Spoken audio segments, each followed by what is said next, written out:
اللہ اگر چاہے، اس لیے کہ سرکار غریب نواز کو بھی یہ چیلنج کیا گیا تھا۔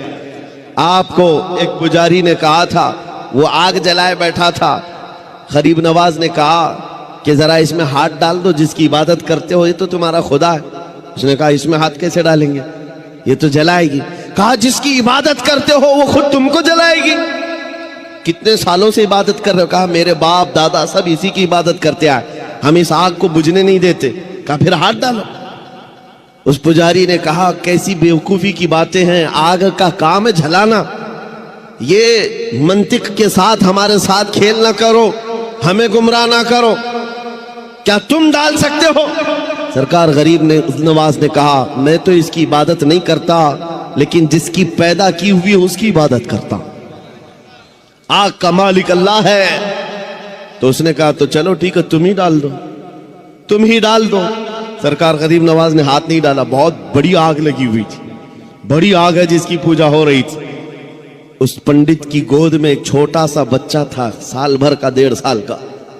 اس کی گود سے بچے کو لے لیا اور آگ میں چلے گئے، اندر چلے گئے۔ اب یہ چیخ پکار کرنے لگا کہ یہ درویش آیا، خود بھی جل گیا، میرے بچے کو بھی لے گیا، اور اتنا ہلہ کیا کہ اندر سے وہ نظر نہیں آ رہے تھے۔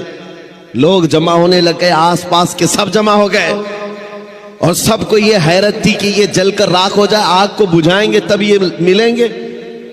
کافی دیر ہو گئی، مجمع جب اکٹھا ہوا، کئی پجاری آئے، سرکار غریب نواز اپنا دامن جھاڑتے ہوئے آگ سے باہر تشریف لا رہے ہیں۔